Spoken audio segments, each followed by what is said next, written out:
የኢትዮጵያ መከላከያ ሰራዊት በዛሬው ዕለትም በመቀሌ ከተማ የአየር ድብደባ ፈጸመ። የዛሬው የአየር ጥቃት በዚህ ሳምንት ለሶስተኛ ጊዜ መሆኑ ነው። የአየር ጥቃቱን ያረጋገጡት የመንግስት ቃል አቀባይ ኢላማው ቀደም ሲል የሰሜን እዝ ይገለገልበት የነበረና አሁን የህወሓት ኃይሎች በሚጠቀሙበት የጦር ሰፈር ላይ ያነጣጠረ መሆኑን ገልጸዋል። የህወሓት ቃል አቀባይ በበኩላቸው የተመታ ኢላማ የለም ብለዋል። በአማራ ክልል ሰሜንና ደቡብ ወሎ ዞኖች በሚደረገው ውጊያ የተፈናቀለው ህዝብ ቁጥር እየጨመረ መሆኑ እየተነገረ ነው። ደሴ ከተማ የሚገኙ ተፈናቃዮች እርዳታ እየደረሳቸው እንዳልሆነም አመልክተዋል። አዲሱ የአማራ ክልል ርዕሰ መስተዳድር በበኩላቸው በደቡብ ወሎ አንዳንድ አካባቢዎች ህወሓት የከፈተውን ጦርነት ለመመከት ዳግም የክተት ጥሪ አቅርበዋል። በማዕከላዊ አፍሪካ በታላቁ ሐይቅ አካባቢ ጥቃትና የተፈጥሮ ሀብት ዝርፊያው እንዲቆም የተባበሩት መንግስታት ድርጅት የጸጥታው ምክር ቤት ጥሪ ያቀረበ። ዜናው በዝርዝር የኢትዮጵያ መከላከያ ሰራዊት በዛሬው ዕለት መቀሌ ከተማ ላይ ለሶስተኛ ጊዜ የአየር ድብደባ ፈጸመ። ጥቃቱ ለአንድ ዓመት ያህል ጊዜ ከመንግስት ኃይሎች ጋር የሚዋጉትን የህወሓት አማጽያንን ለማዳከም የሚደረግ ዘመቻ መሆኑን የመንግስት ኮሚኒኬሽን ጉዳዮች አገልግሎት ሚኒስትር ለገሰ ቱሉ ለሮይተርስ የዜና ወኪል አረጋግጠዋል። የዛሬው የአየር ጥቃት ቀደም ሲል የሰሜን እዝ ይገለገልበት የነበረና አሁን የህወሓት ኃይሎች በሚጠቀሙበት የጦር ሰፈር ላይ ያነጣጠረ መሆኑንም አመልክተዋል። የመንግስት ኮሚኒኬሽን ጉዳዮች አገልግሎት ሚኒስትሩ አክለውም የአየር ጥቃቱ ኢላማውን ያሳካ ነው ብለዋል። የህወሓት ቃል አቀባይ ጌታቸው ረዳ በበኩላቸው ዛሬ ሐሙስ የጦር አውሮፕላን በመቀሌ ከተማ ላይ ሲያንዣብብ ከቆየ በኋላ በርካታ ሙከራዎች ቢያደርግም አንዳችም ኢላማ ሳይመታ መመለሱን ለዜና ወኪሉ ተናግረዋል። ከመንግስትም ሆነ ከህወሓት ወገን የተገኘውን መረጃ ከገለልተኛ ወገን ማረጋገጥ አለመቻሉን የዜና ምንጩ ጠቅሷል። በዚህ ሳምንት ሰኞና ረቡዕ ዕለት በደረሰው የአየር ጥቃት 3 ሰዎች መገደላቸውንና በርካቶች መቁሰላቸውን ከህወሓት ወገን ሲገለጽ፣ መንግስት በበኩሉ በጥቃቱ የህወሓት ይዞታ የሆነ የወታደራዊ ቁሳቁስ ማከማቻና መጠገኛ ተቋማትን መምታቱን ይገልጻል። በአማራ ክልል ሰሜንና ደቡብ ወሎ ዞኖች በሚደረገው ውጊያ የተፈናቀለው ህዝብ ቁጥር እየጨመረ መሆኑ እየተነገረ ነው። የደሴ ከተማም በተፈናቃዩ ህዝብ መጨናነቁን የከተማዋ ነዋሪዎችና ተፈናቃዮች ለዶይቼ ቬለ ገልጸዋል። ከደሴ ከተማ ነዋሪዎች አንዱ ስለ ሁኔታ እንዲህ ነው የሚሉት። በእግር መረገጫ ኮስተ የሚጠፋ ድረስ ነው አሁን ደሴ በሰው ጠቅላላ ወጣው። አሁን ትናንትና በሐይቅ አካባቢ ያለው ጠቅላላ ተውለዘሪ አካባቢ ወረባቦ ጠቅላላ ሲመጣ አስቸጋሪ ነው። ጠቅላላ ከፍራካው ብዛት በጣም ከባድ ነው። ከቤት ንብረታቸው ተፈናቅለው በየመጠለያውና በረንዳው ለማደር የተገደዱት ወገኖች በቂ እርዳታ እንዳላገኙም ይናገራሉ። ምንተኛው በረንዳ ላይ ነው። ካሁን ከመጣ ምንም ነገር ያገኘነው ነገር የለም። ካሁን ያው ከሰው ተጠግተን ነው። ሌላ እንደዚህ ያገኘነው ምንም ነገር የለም።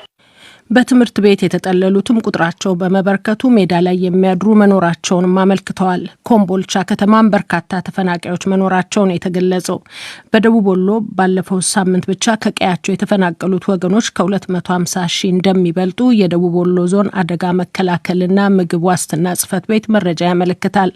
የጽሕፈት ቤቱ ኃላፊ አቶ መሳይ ማሩ ከተለያዩ ረጂ ተቋማትና ግለሰቦች የሚመጣውን እርዳታ ለተፈናቃዮቹ ለማዳረስ የሚያስተባብር አካል መቋቋሙን መግለጻቸውን የባህር ዳር ዘጋቢያችን አለምነው መኮንን በላከው ዘገባ ጠቅሷል። ይህ በእንዲህ እንዳለም በደቡብ ወሎ አንዳንድ አካባቢዎች ህወሓት የከፈተውን ጦርነት ለመመከት የአማራ ክልል ርዕሰ መስተዳድር አዲስ ክተት አወጁ። ዶክተር ይልቃል ከፋለ ዛሬ ከቀትር በኋላ በሰጡት መግለጫ ህወሓት የህዝብ ማዕበል በማሰለፍ በደቡብ ወሎ ዞን አንዳንድ ቦታዎች ጥቃት ከፍቶ ህይወት ማጥፋቱን፣ አካልም መጉደሉን አመልክተዋል። ርዕሰ መስተዳድሩ አክለውም ቀደም ሲል የተጠራው የክተት አዋጅ መነሻም በማድረግ የግልም ሆነ የመንግስት ታጣቂ ወደ ወሎ እንዲዘምት ጥሪ አቅርበዋል።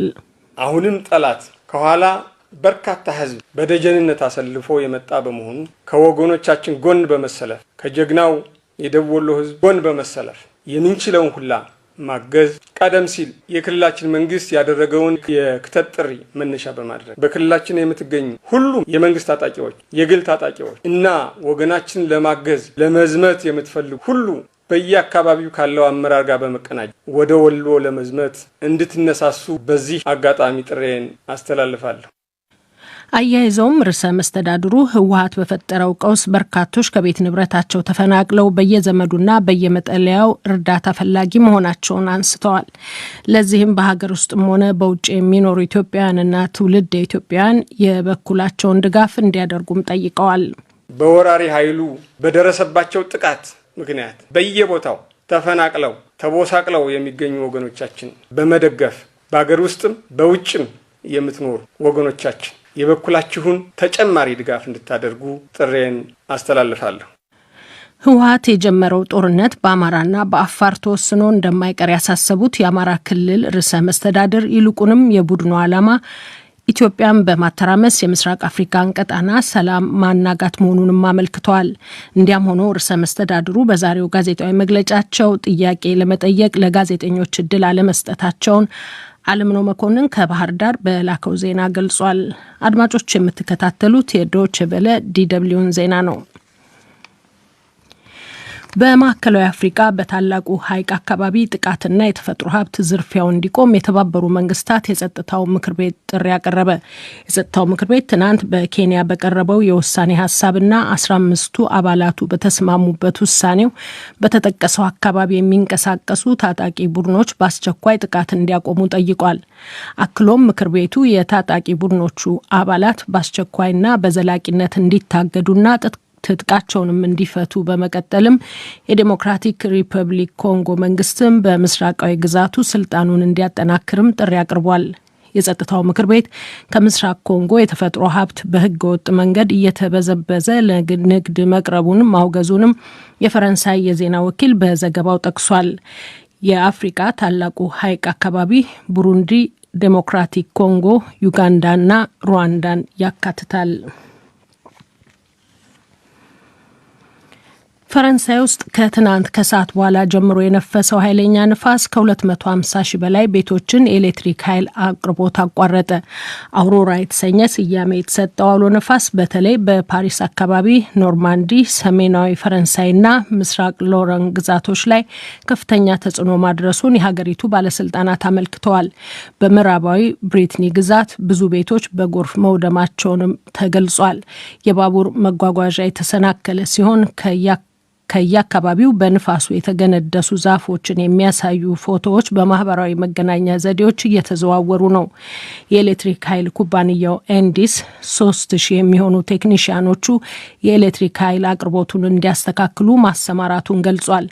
ንፋሱ እዚህ ጀርመን ውስጥም በአንዳንድ አካባቢዎች መጠነኛ ጉዳት ማድረሱና ዛሬ ጠዋትም የባቡር ጉዞን ማወኩ ተዘግቧል።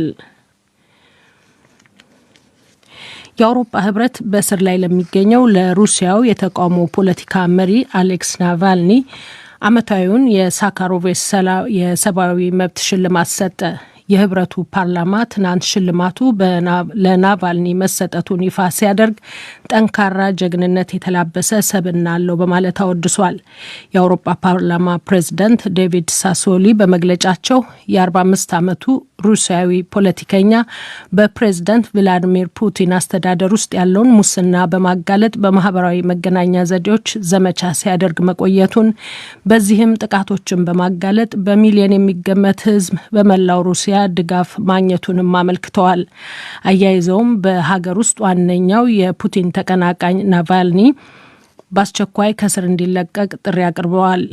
ባለፈው ዓመት በመመረዝ ለህመም ተዳርጎ የነበረው ናቫልኒ ለምረዛው የሩሲያ መንግስት ተጠያቂ አድርጓል። 50,000 ዩሮን የሚያሰጠው ይህ የሰብአዊ መብት ሽልማት የፊታችን ታህሳስ 6 ቀን 2014 ዓ.ም በፈረንሳይዋ ስትራስቡርግ ከተማ በሚገኘው የህብረቱ ፓርላማ ይሰጣል። ሩሲያ ተአማኒነት በሌለው መረጃ ላይ የተመሰረተ ሽልማት ነው ያለችውን የህብረቱን ሽልማት የማክበር ግዴታ እንደሌለባት ዛሬ አስታውቃለች።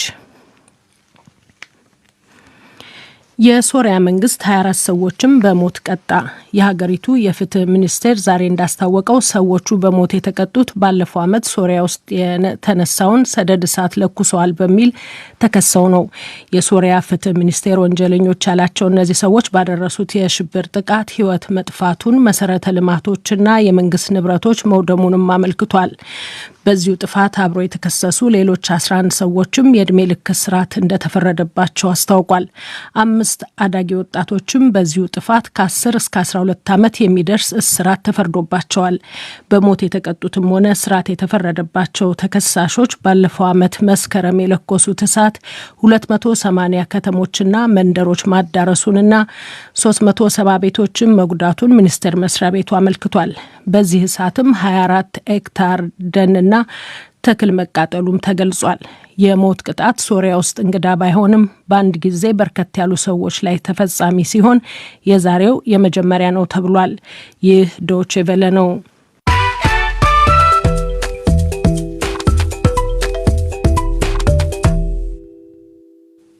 ከዶቼ ቬለ የዓለም ዜናውን ለማጠቃለል ዋና ዋናውን በድጋሚ እንሆ። የኢትዮጵያ መከላከያ ሰራዊት በዛሬው ዕለት በመቀሌ ከተማ የአየር ድብደባ ፈጸመ። የዛሬው የአየር ጥቃት በዚህ ሳምንት ለ3ኛ ጊዜ መሆኑ ነው። የአየር ጥቃቱን ያረጋገጡት የመንግስት ቃል አቀባይ ኢላማው ቀደም ሲል የሰሜን እዝ ይገለገልበት የነበረና አሁን የህወሓት ኃይሎች በሚጠቀሙበት የጦር ሰፈር ላይ ያነጣጠረ መሆኑን ገልጸዋል። የህወሓት ቃል አቀባይ በበኩላቸው የተመታ ኢላማ የለም ብለዋል። በአማራ ክልል ሰሜንና ደቡብ ወሎ ዞኖች በሚደረገው ውጊያ የተፈናቀለው ህዝብ ቁጥር እየጨመረ መሆኑ እየተነገረ ነው። ዜናው በዚሁ አበቃ።